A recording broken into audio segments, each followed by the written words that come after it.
Everyday life லேபுக்கு உங்களை அன்போடு வரவேற்கிறோம். இந்த வீடியோவில் ஒரு பவர் பிஐ டேஷ்போர்டு எப்படி உருவாக்குறதுன்னு தான் பார்க்க போகிறோம். அதுக்கு சோர்ஸ் ஃபைலை வச்சு ஃபேக்ட் டேபிளை க்ரியேட் பண்ண போகிறோம்.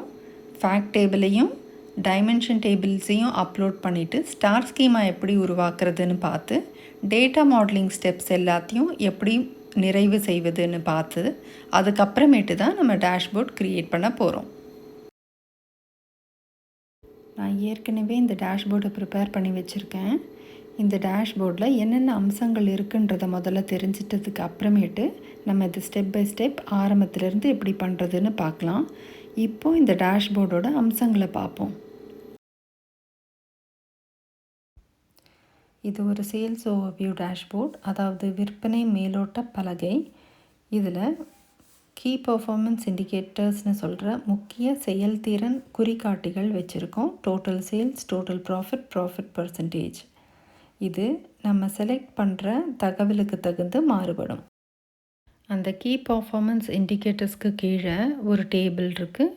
அதில் ப்ராடக்ட், ரீஜன், சேல்ஸ் இந்த 3 காலமும் வச்ச டேபிள் இருக்குது. அதில் என்ன தகவல் உங்களுக்கு வேணுமோ அதை செலக்ட் பண்ணிங்கன்னா ஒட்டுமொத்த டேஷ்போர்ட்லேயும் உங்களுக்கு தேவையான தகவல்கள் தெரிஞ்சுக்கலாம்.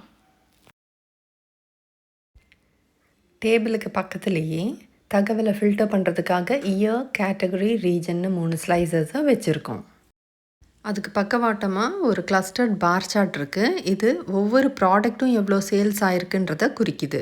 அதுக்கு கீழே டோனட் சார்ட் இருக்குது. ஒவ்வொரு ரீஜன்லேயும் எவ்வளோ சேல்ஸ் ஆகிருக்குன்னு குறிக்குது. நம்ம இந்த டோனட் சார்ட்டில் என்ன ரீஜன் செலக்ட் பண்ணுறோமோ அதுக்கான கலரு இந்த பார் சார்ட்லேயும் லைன் சார்ட்லேயுமே மாறும். இதனால் நம்ம ஈஸியாக தகவலை புரிஞ்சுக்கலாம். ஒவ்வொரு வருஷத்துலேயும் எவ்வளோ சேல்ஸ் ஆகிருக்குன்னு இந்த லைன் சார்ட் தெளிவுபடுத்துது. இதோட டைட்டில் நம்ம டோனட் சார்ட்டில் என்ன ரீஜன் செலக்ட் பண்ணுறோமோ அதுக்கு தகுந்து மாறுற மாதிரி அமைச்சிருக்கோம்.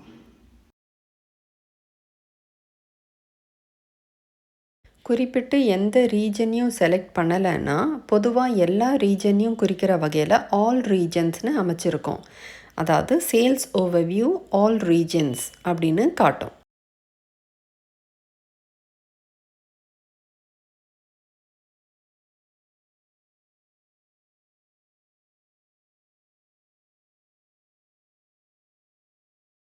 வாங்க இந்த டேஷ்போர்டை ஸ்டெப் பை ஸ்டெப் எப்படி பண்ணலான்னு பார்க்கலாம். பவர் பிஐ டெஸ்க்டாப்பை ஓப்பன் பண்ணிக்கிறேன். மேலே ரைட் சைடில் இருக்கிற கெட் டேட்டாவை செலக்ட் பண்ணிக்கிறேன்.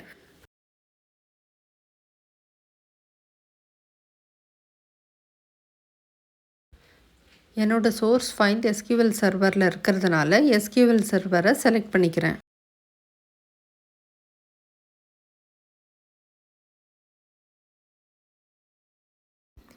சர்வர் நேமை என்ட்ரு பண்ணிக்கலாம். அப்புறம் ஓகேயை கிளிக் பண்ணிக்கலாம். இப்போ பவர் பிஐ நேவிகேட்டர் விண்டோ ஓப்பன் பண்ணியிருக்கு. இதில் நமக்கு தேவையான டேபிளை நம்ம செலக்ட் பண்ணிக்கலாம். நமக்கு தேவையான 3 டைமென்ஷன் டேபிள்ஸையும் சேல்ஸ் டேட்டான்ற சோர்ஸ் ஃபைலையும் செலக்ட் பண்ணிக்கலாம்.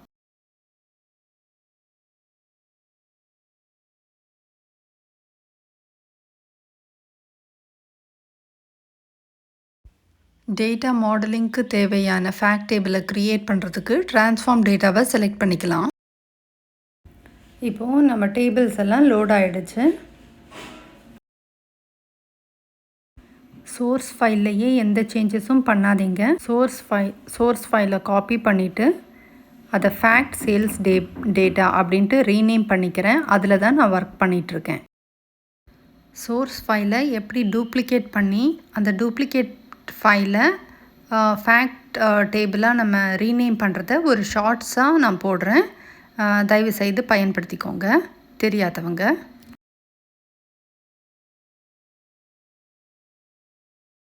இங்கே பார்த்தீங்கன்னா டிஸ்கிரிப்டிவ் காலம்ஸ் இருக்குது. ப்ராடக்ட், ரீஜன், கேட்டகரி இதெல்லாம் டிஸ்கிரிப்டிவ் காலம்ஸ். இதெல்லாம் ஃபேக்ட் டேபிளில் இருக்கக்கூடாது. ஃபேக்ட் டேபிளில் வெறும் நியூமரிக்கல் காலம்ஸும் ஃபாரின் கீ காலம்ஸும் மட்டும்தான் இருக்கணும். இந்த ஃபாரின் கீ காலம் டைமென்ஷன் டேபிளில் கனெக்ட் பண்ணுறதுக்கு யூஸ்ஃபுல்லாக இருக்கும். இந்த ஃபேக்ட் டேபிளையும் டைமென்ஷன் டேபிளையும் வச்சு நம்ம ஸ்டார் ஸ்கீமா க்ரியேட் பண்ணிடலாம். ஃபேக்ட் டேபிளில் வெறும் நியூமெரிக்கல் காலம்ஸும் ஃபாரின் கீ காலம்ஸும் மட்டும்தான் இருக்கும். டைமென்ஷன் டேபிளில் டிஸ்கிரிப்டிவ் காலம்ஸ் இருக்கும். இப்போ இந்த டிஸ்கிரிப்டிவ் காலம்ஸ் எல்லாம் டெலீட் பண்ணுறதுக்கு முன்னாடி ப்ராடக்ட் ஐடியை இன்சர்ட் பண்ணிவிட்டு ப்ராடக்ட் டைமென்ஷன் டேபிளோட கனெக்ட் பண்ணுறதுக்கு ப்ரிப்பேர் பண்ண போகிறோம். அதே மாதிரி ரீஜன் ஐடி காலத்தை இன்சர்ட் பண்ணிவிட்டு ரீஜன் டைமென்ஷன் டேபிளோட கனெக்ட் பண்ண போகிறோம். அப்புறம் டேட்டை வச்சுட்டு டேட் டைமென்ஷன் டேபிளோட கனெக்ட் பண்ண போகிறோம், டேட் ஐடியை இன்சர்ட் பண்ணிவிட்டு. இப்போ ஸ்டெப் பை ஸ்டெப் நம்ம பண்ணும்போது இன்னும் தெளிவாக உங்களுக்கு புரியும். மேலே இருக்கிற ரிப்பன்லேருந்து முதல்ல ஹோமை கிளிக் பண்ணிக்கோங்க. அதுக்கப்புறம் மர்ஜ் குவைரீஸ் அதை கிளிக் பண்ணிக்கோங்க. இப்போது உங்களுக்கு ஃபேக்ட் டேபிள் கனெக்ட் ஆகிடுச்சு. அதுதான் லெஃப்ட் டேபிள்னு சொல்கிறோம். இப்போது ரைட் டேபிளாக டேட் டைமென்ஷன் டேபிளை கனெக்ட் பண்ணிக்கிறேன். இப்போ டிஃபால்ட் செலெக்ஷன் பாருங்கள். Left outer all from the first matching from second. இப்போ நம்ம ஃபேக்ட் டேபிள்லேருந்து ஒரு காலம் மேட்சிங்காக இருக்கும் டைமென்ஷன் டேபிளில், கீழே இருக்கிற டேபிளில். அந்த மேட்சிங் காலத்தை செலக்ட் பண்ணிக்கணும் ரெண்டு டேபிளையும். அப்போ தான் ரெண்டு டேபிளையும் இணைக்க முடியும். இப்போ ஓகேயை கிளிக் பண்ணிக்கிறோம்.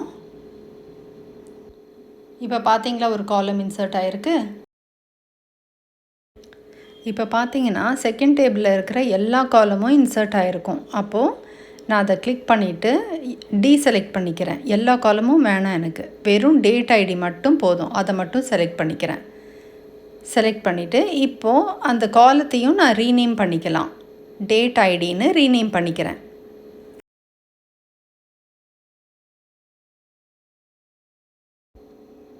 அதே போல் திருப்பியும் ஹோம், மர்ஜ் குவைரீஸ். இப்போது ப்ராடக்ட் டேபிளில் டைமென்ஷன் டேபிளை செலக்ட் பண்ணிக்கலாம். ரெண்டுத்துக்கும் காமனான காலம் ப்ராடக்ட்டை செலக்ட் பண்ணிக்கலாம். ஓகேயை கிளிக் பண்ணிக்கலாம்.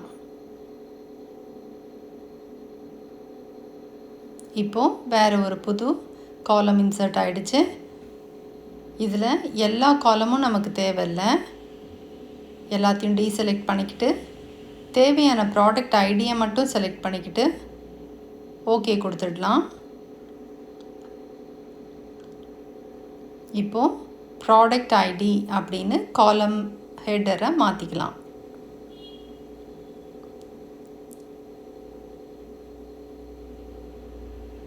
இப்போ பார்த்தீங்கன்னா 1 2 3 இருக்கும் அந்த காலம் ஹெட்டருக்கு பக்கத்துலேயே. அது நியூமெரிக்கல் டேட்டா டைப்பு அப்படின்றத குறிக்குது.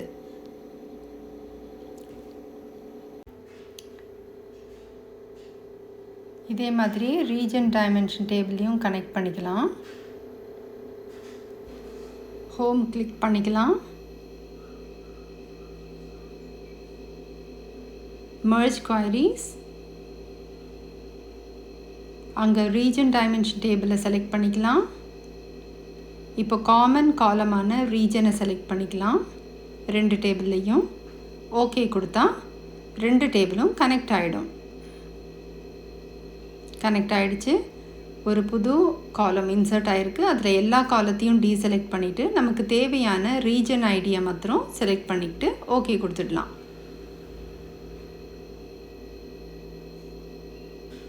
இப்போ காலம் ஹெட்டரையும் ரீஜன் ஐடின்னு மாற்றிக்கலாம். இந்த ஃபேக்ட் டேபிளுக்கு தேவையில்லாத இந்த டிஸ்கிரிப்டிவ் காலம்ஸ் எல்லாத்தையும் செலக்ட் பண்ணிவிட்டு ரைட் கிளிக் பண்ணிவிட்டு டெலீட் பண்ணிக்கலாம்.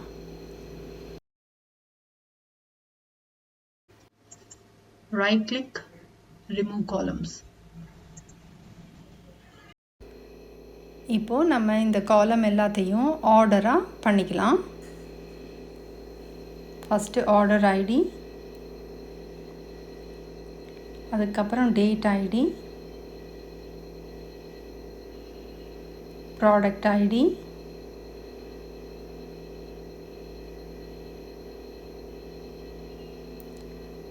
region ID, quantity, sales, profit. அவ்வளோதான், நம்மளோட ஃபேக்ட் டேபிள் க்ரியேட் ஆகிடுச்சு. நம்ம அடுத்த வர வீடியோவில் ஸ்டார் ஸ்கீமா செட்டப் பற்றியும் டேஷ்போர்ட் க்ரியேஷன் பற்றியும் பார்த்துடலாம். மறக்காமல் சப்ஸ்கிரைப் பண்ணிக்கோங்க, பெல் பட்டன் ப்ரெஸ் பண்ணிக்கோங்க, கமெண்ட்ஸ் எதனா இருந்தால் தெரியப்படுத்துங்க. வீடியோ பிடிச்சா லைக் பண்ணி ஷேர் பண்ணிக்கோங்க. நெக்ஸ்ட் வீடியோவில் சந்திக்கும் வரை பாய்.